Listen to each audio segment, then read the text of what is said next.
नमस्कार, मैं हूं प्रेरणा और आप देख रहे हैं अभियान समाचार। देश और दुनिया की कुछ खास खबरों को सबसे पहले देखने के लिए हमारे चैनल को सब्सक्राइब करें या फेसबुक और इंस्टाग्राम पर हमें फॉलो करें। अभियान से समाचार के इस समसामयिक मुद्दों के प्रोग्राम में आपका एक बार फिर से स्वागत है और आज की चर्चा हमारी बेस्ड है डिजिटल करेंसी पर। डिजिटल करेंसी क्या है, इसके बारे में समझने का, जानने का हम प्रयास करते हैं। डिजिटल करेंसी आप कह सकते हैं कि कैश का एक इलेक्ट्रॉनिक स्वरूप है और कैश के इस इलेक्ट्रॉनिक स्वरूप में आप देखेंगे कि किसी थर्ड पार्टी की हमें आवश्यकता नहीं होती है। जिस प्रकार से आप करेंसी नोटों के माध्यम से आप कह सकते हैं कि आप अपना व्यापार करते हैं या लेन देन करते हैं, उसी प्रकार से आप डिजिटल करेंसी के माध्यम से भी अपना व्यापार, अपना लेन देन कर सकते हैं। डिजिटल करेंसी के बारे में यदि हम बताएं तो डिजिटल करेंसी सर्वप्रथम, जैसे कि आप जानते हैं कि वर्तमान समय में जो हमारा कैश का डिजिटल स्वरूप चल रहा है, जिसमें हम विभिन्न वॉलेट के माध्यम से, यूपीआई के माध्यम से पेमेंट करते हैं, ऐसी स्थिति में क्या होता है कि इसमें बैंक हमारा थर्ड पार्टी के रूप में प्रत्येक लेन देन में उपस्थित होता है। लेकिन जब हम डिजिटल करेंसी की बात करते हैं तो वहाँ पर बैंक उपस्थित नहीं होता, बल्कि आप दो व्यक्तियों के बीच, जिनके बीच लेन देन होता है, उन्हीं दो व्यक्तियों से संबंधित ये लेन देन है। थर्ड पार्टी की इसमें कोई आवश्यकता नहीं है, थर्ड पार्टी इसमें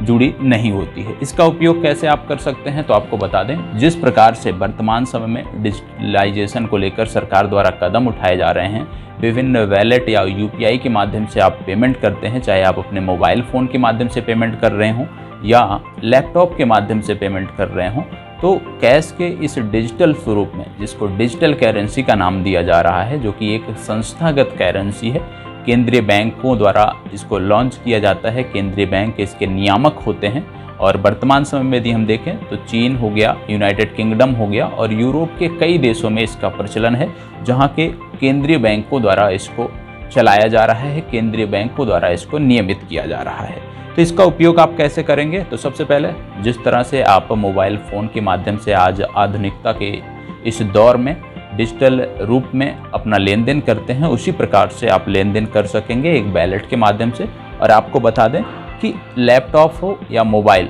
दोनों के माध्यम से आप चीज़ों को कर सकते हैं, आप लेन देन कर सकते हैं। भारत सरकार डिजिटलाइजेशन के बाद लगातार डिजिटल करेंसी को लेकर कदम उठा रही है और हाल ही में आरबीआई के गवर्नर हैं शक्तिकांत दास, जिन्होंने एक निजी समाचार पत्र को एक इंटरव्यू दिया था और उसमें उन्होंने बताया था कि दिसंबर माह तक भारत के कुछ क्षेत्रों में या कुछ शहरों में या कुछ महानगरों में आप कह सकते हैं, जहां पर इसको पायलट प्रोजेक्ट के रूप में प्रारंभ किया जाएगा। तो अब ज़्यादा इंतज़ार नहीं है, ज़्यादा हमें समय नहीं है हमारे पास, कह सकते हैं जल्द ही हम करेंसी के एक डिजिटल स्वरूप के बारे में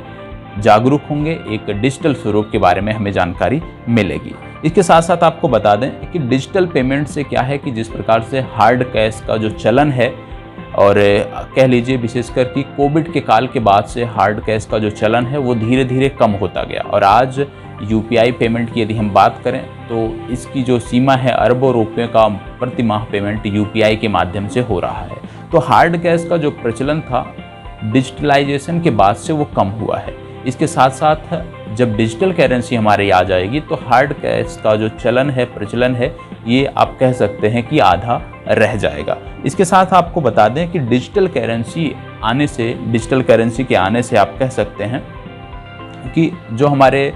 नोटों को छापने के लिए, नोटों को प्रिंटिंग करने के लिए जो हमारे खर्च आते थे, उसमें भी कटौती हो सकेगी और कहीं ना कहीं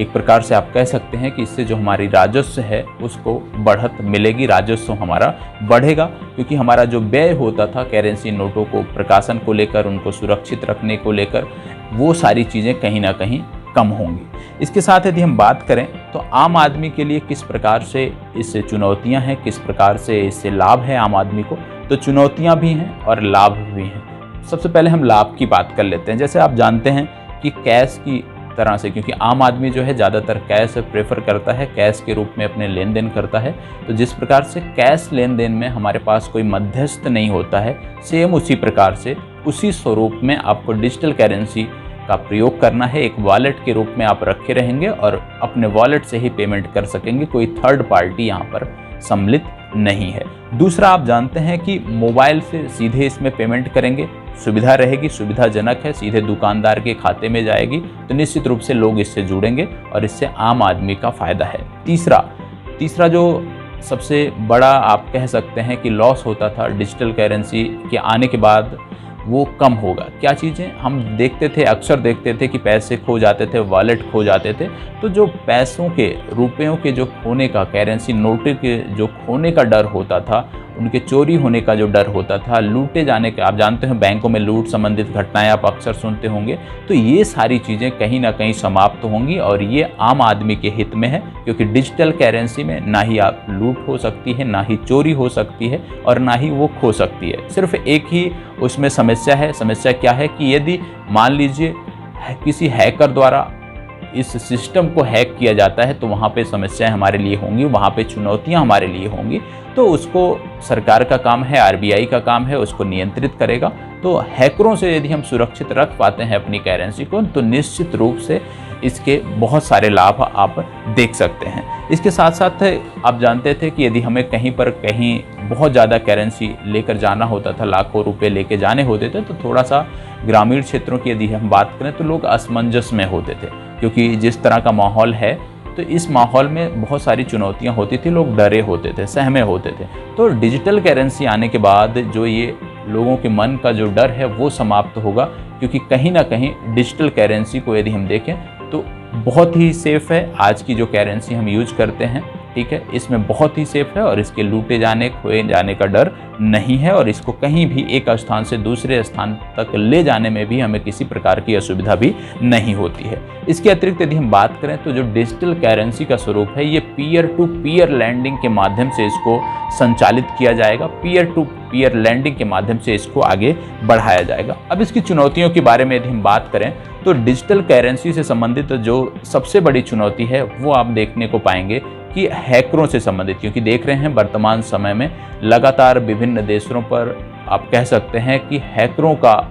होता रहता है, विभिन्न देशों के सिस्टम हैक होते रहते हैं, उनकी रक्षा प्रणालियां हैक होती रहती हैं। तो कहीं ना कहीं जो सबसे बड़ी चुनौती है वो है कि इसको सुरक्षित रखने से संबंधित, इसके जो आप कह सकते हैं कि जो इसका सेंट्रल पार्ट होगा, जो इसकी सेंट्रल यूनिट होगी, उसको सुरक्षित रखने से संबंधित, क्योंकि सुरक्षा से संबंधित सबसे बड़ी चुनौती है जो कि हैकरों से संबंधित है। इसके बाद दूसरी सबसे बड़ी बात आती है, क्योंकि भारत की जो अधिकांश जनसंख्या है, अभी भी यदि हम देखें साक्षरता दर जो है, भारत के बहुत सारे राज्य ऐसे हैं जहाँ पे साक्षरता दर निम्न स्तर पर है। तो ऐसे में इसके प्रयोग करने से संबंधित लोगों में चुनौतियाँ हैं। लोग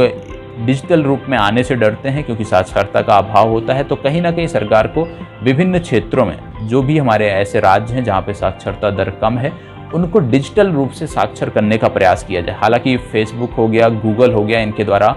विभिन्न क्षेत्रों में, ग्रामीण क्षेत्रों में महिलाओं को डिजिटल रूप से साक्षर करने से संबंधित कई सारे कार्यक्रम चलाए जा रहे हैं और अभी तक लाखों लोगों को इसका लाभ मिला है, लाखों महिलाओं को साक्षर किया जा चुका है। तो कहीं ना कहीं डिजिटल साक्षरता पर भी सरकार को फोकस करना होगा और विभिन्न स्वयंसेवी संगठनों के माध्यम से या विभिन्न आप कह सकते हैं कि गैर सरकारी संगठन जो हैं उनके माध्यम से कहीं ना कहीं हमें डिजिटल साक्षरता पर भी फोकस करना होगा यदि हम इसको सफल बनाना चाहते हैं, क्योंकि साक्षरता इसकी राह में रोड़ा बन सकती है। इसके साथ साथ आपको बता दें कि पूरे भारत में जो युवा हैं उनको कई मामलों में उत्सुकता है। उत्सुकता क्या है कि इसकी तकनीक क्या होगी, क्योंकि अभी तक कहीं भी डिजिटल करेंसी की तकनीक क्या होगी इस पर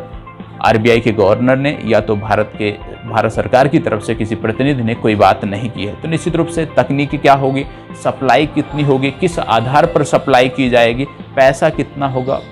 डिजिटल रूप में किस प्रकार से इसको स्वरूप दिया जाएगा, इन सब को लेकर पूरे देश में उत्सुकता है कि इसका क्या होगा। इसके साथ साथ मनी सप्लाई क्या होगा, क्योंकि आप जानते हैं कि जो करेंसी की सप्लाई होती है वो लिमिटेड होती है, कई जीडीपी के अनुपात के रेशियो से होती है, फिर बैंकों में जो करेंसी होती है उनके रेशियो से होती है। तो कहीं ना कहीं जिस प्रकार से अभी तक करेंसी जारी होती थी, आने वाले समय में उसका स्वरूप क्या होगा वो भी हमारे लिए देखने वाली बात है कि होल्डिंग के आधार पे कैसे हैं या बैंक डिपॉजिट के आधार पे करते हैं, जीडीपी के आधार पे करते हैं, किस आधार पे हम इसको आगे बढ़ाते हैं, यह भी देखने वाली बात होगी। और मौद्रिक नीति जिसको M3 बोलते हैं, वह क्या स्वरूप होगा, M3 का क्या स्वरूप होगा, उसमें भी हमें समझने की ज़रूरत है। और आपको बता दें कि यह जो है क्रिप्टो करेंसी से भिन्न है। क्रिप्टो करेंसी क्या है? एक प्राइवेट करेंसी होती है, तो क्रिप्टो करेंसी से यह पूरी तरह भिन्न है। और आपको यह समझना होगा कि जो डिजिटल करेंसी होती है ये किसी बैंक द्वारा, किसी केंद्रीय बैंक द्वारा जारी की जाती है, जबकि जो क्रिप्टो करेंसी होती है, क्रिप्टो करेंसी का जो उद्देश्य होता है वो कोई निजी संस्था होती है, उसके द्वारा जारी की जाती है। ये दोनों में अंतर है, ये हमें समझने की ज़रूरत है। आगे जैसे भी इससे संबंधित कोई अपडेट आता है तो निश्चित रूप से हम आपको उपलब्ध कराएंगे। और नियमित आप हमारे कार्यक्रम से बने रहें। निश्चित रूप से आपको समसामयिक मुद्दों से संदर्भित, देश विदेश की घटनाओं से संबंधित आपको चर्चा यहाँ पर देखने को मिलेगी। और जल्द ही हमारे कार्यक्रम का एक, आप कह सकते हैं, एक नए स्वरूप में प्रस्तुत किया जाएगा, विभिन्न नामों के साथ। चाहे राष्ट्रीय कार्यक्रम होंगे तो उसके अलग नाम होंगे, अंतर्राष्ट्रीय कार्यक्रम होंगे तो उसके अलग नाम होंगे। तो प्लीज़ यदि अच्छा लगता है तो प्लीज़ लाइक, शेयर और कमेंट अवश्य करिएगा और हमारे अभियांश चैनल के साथ बने रहें। धन्यवाद।